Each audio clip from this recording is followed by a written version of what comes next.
Hi everyone, my name is Jess and today I'm going to help you get a job in sales, especially if you don't have any experience. All right, let's go ahead and get started.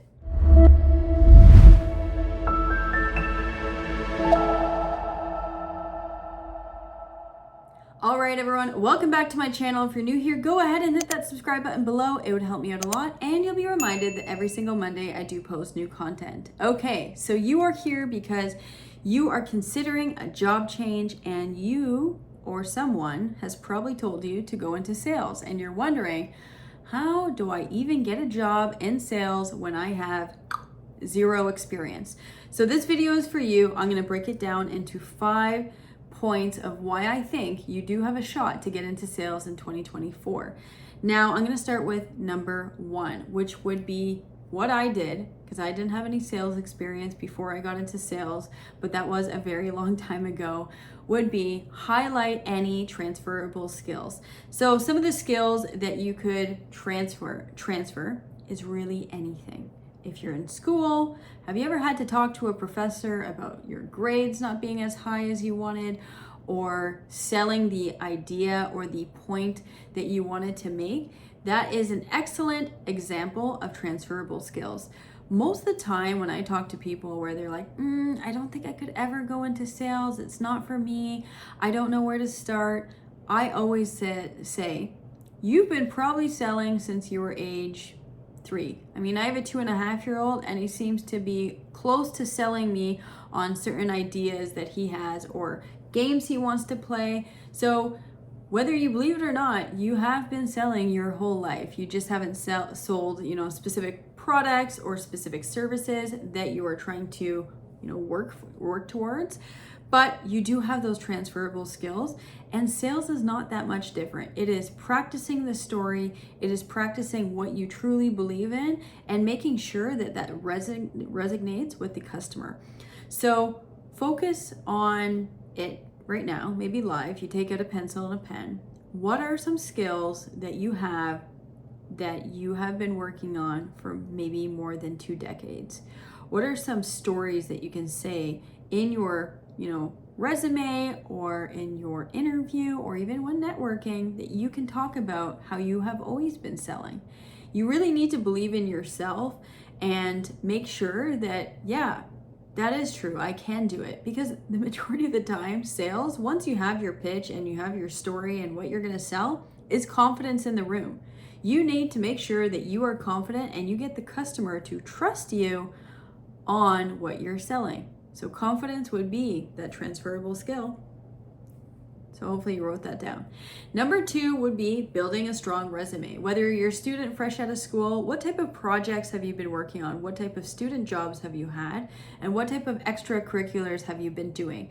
Making sure you have a strong resume and having someone to look at it, even throw it in, yes, I'm going to say it, ChatGPT, to ask their opinion as well, because it's super important to get that resume strong, concise, and to the point. And that makes my first point about transferable skills. Make sure you put it on your resume and it makes sense to a sales leader.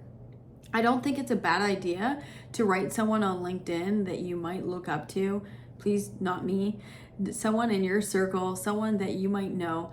Hey, you're a sales manager. Please look at my resume and please take a look and give me any feedback that you could. That would be a great start for building a strong resume. Now, number 3 would be to network and have an online presence. Most of the time, sales managers or sales leaders want to take a look at what you do online. Whether that's positive or negative, I'm not sure, but having some sort of online presence is important. So make sure that your LinkedIn is up to date and you are networking, and not networking like sending a message on LinkedIn to say, hey, I want to network with you. Show up, leave your house, go to local events, go to things that you can meet people live. It's so important because your personality is really going to come out when you are meeting people in person, and you just can't do the same thing when you're just writing an in message on LinkedIn or any other platform. So it's super important to show up to these events, whether it's an expo, a conference, any type of learning activity. Meetup is a great place to also expand your network, but that would be number 3. Super important to have a network.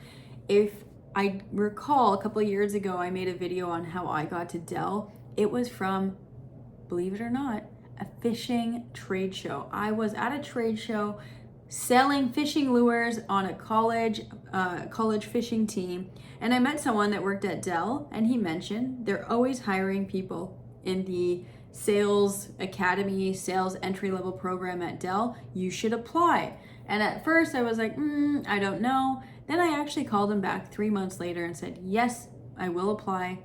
Please refer me. And yes, I did get the job, a couple of interviews after. So it's super important to network. You don't know, it could be a fishing trade show, it could be something else, but network. Even at my level, any level, you need to be networking. Number 4 would be to continuously learn and grow. So yes, if you're in university, what's next? Are you going to take a year break, or how are you going to constantly develop your new skills for selling? Selling tactics constantly change, things constantly change. What are the courses and certificates that you're going to take to just make sure that you are staying relevant? Maybe it's certificates of what you want to sell. Maybe it's a software that you want to get really good at selling. So make sure that you bake that into your career, and even if you're entry level, how are you going to maintain that student-like mindset to continue to learn? And lastly, if you're new to my channel, you know that persistence and routine matter so much to me, and it matters to you. If you are entry-level sales and you are doing interview after interview and you're thinking, maybe this is not the career for me, you are incorrect. Persistence matters, and making sure that you apply. If you really, really want this, you are going to land that job. I really believe it.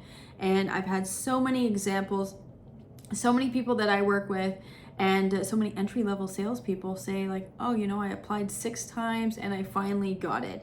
So once you do all of those things, just be persistent. If you really want it, you can get it and you can take it. And maybe it's something that you didn't even think. So just apply for it, give it a shot. I believe in you. And if you like this type of video, feel free to give me a thumbs up, and I will see you next Monday. Thank you all for being here. Take care.